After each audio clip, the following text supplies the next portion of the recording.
So we go.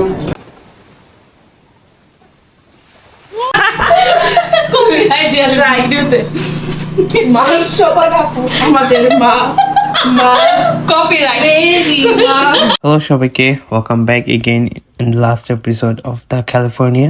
So in this video I'm gonna show you what we did in the last 2 days in LA.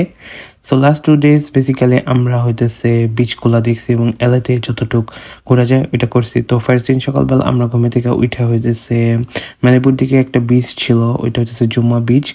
তো আমরা অনেকগুলা beach থাকার সত্ত্বেও আমরা জুম্মা বিচকে prefer করছিলাম because Jumma beach is more adventurous rather than the others. তো জুম্মা beach থেকে সব থেকে ক্যালিফোর্নিয়া সব থেকে সুন্দর সানসেটটা দেখা যাইতেছে। তারপর এখানে অনেক কিছু দেখা যায় লাইক ডলফিন, সি লায়ন, এবং সব থেকে ভালো যে বিষয়টা হইতেছে জুম্মা বিচের, ওইটা হইতেছে জুম্মা বিচের তে অনেক বড় বড় ঢেউ দেখা যায় আর অনেক বেশি নিট অ্যান্ড ক্লিন। তো জুম্মা বিচ দেখার পরে আমরা ওইখানে থেকে চলে গেলাম গ্রিফিথ অবজারভেটরিতে। তো আমি বলবো যে যারা লাস্ট ভিডিওতে দেখছো যে ফাইন আর্টস অফ প্যালেস, তারপরে যদি কোনো সুন্দর কোনো কিছু থাকে তো আমি বলবো যে গ্রিফিথ অবজারভেটরি। তো এই জিনিসটা হইতেছে মূলত যারা সায়েন্স এবং সায়েন্স রিলেটেড জিনিসপত্র তোমরা লাইক করো তাদেরকে মাস্ট ভিজিট একটা জায়গা হবে। আমি আমার রেকমেন্ডেশন থেকে যদি কোনো কিছু বলো যে কেন এলাতে আমি আবার যাইতে চাই না, যাইতে চাই হচ্ছে স্যান ফ্রান্সিসকোতে, বাট এলাতে যদি আমার আরেকবার যাইতে হয় তাহলে definitely I will be go for the Griffith observatory. কেননা এটা হইতেছে এটাতে ঘুরে আসার পরে আমার কাছে মনে হয়েছে সায়েন্স আরও ইজি। আমরা যখন 9-10-এ পড়ালেখা করতাম তখন আমাদের কাছে এই সান মুনের বিষয়গুলা, তারপরে প্রেডিক্টেবল যে মূল টোলগুলো ছিল এগুলো আমাদের কাছে কত বেশি মানে প্যারা লাগতো, দেখতে চাইতাম যে কেমন দেখতে হয়, কী শেপের হয়। সো এই যে এখানে যে ছোটো ছোটো বক্সগুলো দেখতেছো, এই ছোটো ছোটো বক্সগুলোর ভিতরে প্রেডিক্টেবিলিটির যে 118 যে আছে সবগুলো এখানে তোমার শো করা ছিল। আর যে বক্সগুলো এখানে তোমরা এমপি দেখতেছো ওইগুলো হইতেছে তোমার হাইড্রোজেন, হিলিয়াম, যেগুলো আর কি লাইক গ্যাস জাতীয়।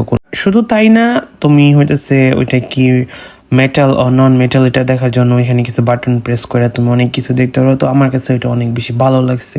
তারপরে এটা ছিল সেই বিখ্যাত the march of science through the ages, যেটা নিচে হইতেছে সেই ফুকো পেন্ডুলামটা আছে। তো এই পেন্ডুলাম থেকে আমরা বুঝতে পারি যে পৃথিবী হইতেছে ঘূর্ণমান, এটা প্রত্যেকটা ঘোরার সাথে সাথে একটু করে আগায় যাইতেছে এবং অবশ্যই এটা আমাদেরকে মনে করা যেতেছে যে পৃথিবী কোনো ক্রমেই থেমে থাকে না। তারপরে এইদিকে আমরা আরও একটা জিনিস যেটা আমরা ছোটোবেলায় পড়ছি যে চাঁদ আর পৃথিবীর যে এক পাশে যখন দিন হয় অন্য পাশে হইতেছে রাত থাকে, লাইক আমাদের আমেরিকার বাংলাদেশে যে একটা বড় টাইম ডিফারেন্স, এটা আমরা ছোটোবেলা জানছি, এটা আমি নিজের চোখে দেখতে পারছি। তারপরে প্রত্যেকটা গ্রহ বলো, নক্ষত্র বলো, লাইক প্রত্যেকটার খুব কাছে থেকে আর কি, যদি এগুলো কৃত্রিমভাবে বানানো বা অনেক কিছু, বাট এগুলো কাছে থেকে দেখা এখানে যে ছিল ওগুলো অনেক বেশ কিছু শেখার মতো ছিল। তারপরে মেন জিনিস ছিল হচ্ছে আমাদের যে সোলার সিস্টেমটা, লাইক কোনটার পরে কোনটা হয়, কি হয় না হয়। তো ওগুলোর জন্য স্পেসিফিক বা ইম্পর্টেন্ট কোনো কিছু তুমি যদি জানতে চাও ওইখানে বাটন দেওয়া ছিল, এটা প্রেস করার মাধ্যমে তোমাকে ওইটার সম্পূর্ণ কাহিনী বা কেন এটা সে বলে যেতেছিল। তো আমার কাছে জিনিসগুলা মানে যদিও ওইটা আর্টিফিশিয়ালিভাবে তৈরি করে রেখা দিয়েছিল কিন্তু আমার কাছে খুবই রিয়েলিস্টিক লাগতেছিল। ওকে, এটা হইতেছে আরও একটা জিনিস, আমরা যখন কখনো জীবনে রিক্টার স্কেল দেখি নাই যেটা দিয়ে আমরা ভূমিকম্প হলে মাপি বা কোনো কিছু, তো এখানে দেখো একটা পেনের মতো দেওয়া আছে। আর ওইখানে গিয়ে আমি লাফায় আসলে পরীক্ষা করতেছিলাম যে আমি দেখতেছিলাম আমি যখন লাফ দিতেছিলাম তো তখন কলমটা হইতেছে কলম ওর আই ডোন্ট নো এটারে কী বলে, ওইটা হইতেছে মুভ করতেছিল, মুভ হয়ে ওইটা কালিটা ছড়তেছিল বা এরকম কোনো কিছু। ওকে, তারপরে এখানে হইতেছে আমাদের সূর্য মামার প্রত্যেকটা রূপ আর প্রত্যেকটা টাইমে বা কেমন কোন গ্যাস বা কি লাইক সব কিছু মিলাই হইতেছে এখানে কিছু পিকচার ছিল। আর এটা হইতেছে আমরা ওই গ্রিফিথ অবজারভেটরির ভিতরে থেকে লাইভ সানটা দেখতেছিলাম। ওকে, তারপরে জীবনের প্রথম হইতেছে টেলিস্কোপ দেখছি। আর এটা হইতেছে গিয়া দিছিল যে আমি গিফট অবজারভেটরিতে গিয়ে কি দেখলাম কি জানলাম, ওটার জন্য জাস্ট একটা কিছু। তারপর ওইখান থেকে বের হয়ে আইসা গেলাম হলিউড সাইন দেখতে, ভিডিও করা হয় নাই। তারপর ওইখান থেকে হইতেছে গিয়ে সঞ্জিদা আপু, তারপরে আঞ্জানি ওরা হইতেছে চলে যাবে, তো এর জন্য আমরা হইতেছে গিয়ে একটু খাওয়া দাওয়া করলাম একটা জায়গাতে গিয়ে।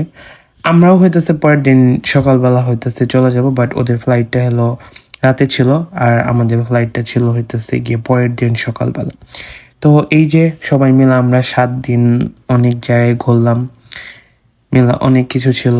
যদিও ওরা হইতেছে রাদিয়ার ফ্রেন্ড আর আমি ছিলাম আমাদের মিউচুয়াল ফ্রেন্ড, বাট কখনো ফিল হয় নাই বা মনে হয় নাই যে ওদের সাথে 1-2 দিন আগে দেখা হয়েছে বা কোনো কিছু। তারপরে এখন আমরা এলাতে রয়ে গেলাম, আমি, রাদিয়া আর ফাহিম ভাই। তো আমরা সেই আলাউদ্দিন হোটেলে গিয়ে আমরা সুন্দর করে চা সিঙ্গারা খাওয়ালাম, মিষ্টি খালাম এবং বাসার জন্য সুন্দর করে আইসা তোমার খাবার টাবার নিয়ে এসে পড়লাম। এই যে পরের দিন রাতে ঘুমায় টুমায় উঠায় সকালবেলা নাস্তা খাইতেছি, আমাদের গাড়িটা ড্রপ করতে হবে এবং তারপর আমরা এয়ারপোর্টের জন্য যাব। মাঝখানে আমরা দেখলাম যে আঙ্গুর, পরে এটা আমরা খাইলাম। তারপরে আমরা একটা উবার কইরা এয়ারপোর্টে চলে আসলাম। তো এখানে হইতেছি গিয়ে মানে পুরো একটা এন্টায়ার ট্যুরটা আমাদের 7 ডেজের ছিল। সব কিছুই সফার অনেক বেশি ভালো ছিল, কিন্তু আমাদের শেষটা যে অবস্থা হবে, ওই যে কথায় আছে না যে সব কিছুর শেষ ভালো যা হয় না, কেমন জানি একটা শেষ ভালো যা সব ভালো তার এরকম আর কি। কিন্তু আসলে আমাদের শেষটা এত ভালো হয় নাই আনফর্চুনেটলি। লাইক আমি জাস্ট বলবো তোমাদেরকে, যারা লেক্সিকা কখনো ফ্লাই করো বা কোনো কিছু করবা, অ্যাটলিস্ট তোমরা 2 থেকে 3 ঘন্টা হাতে নিয়ে তোমরা আসবা। It could be the domestic or international, যাই হোক। আমাদের যদিও ডোমেস্টিক ফ্লাইট ছিল, আমরা অলমোস্ট 1 ঘন্টা 1.5 ঘন্টা বা এরকম টাইম নিয়ে গেছিলাম, বাট ওদের টিএসএল লাইন এত বেশি ছিল, almost we missed hour flight. But লাস্টে আমরা দৌড়াইয়া যাইয়া গিয়া আমরা প্লেনে জাস্ট উঠছি, আমরা লাস্ট পার্সন ছিলাম। তো আমরা একটা পর্যায়ে গিয়ে মনে করছিলাম যে আমরা মনে হয় আজকে ভার্জিনিয়াতে যাইতে পারবো না, বাট যাই হোক সেফলি আমরা ভার্জিনিয়াতে আসলাম। আবারও আসার পরে একটু সুন্দর করে খাইলাম এবং ফাহিম ভাই কষ্ট করে আবার আমাকে 40 মিনিট ড্রাইভ করে আমার বাসায় দিয়ে গেছে। So that is it for today, thank you for watching my video children, I will catching my next video children, by.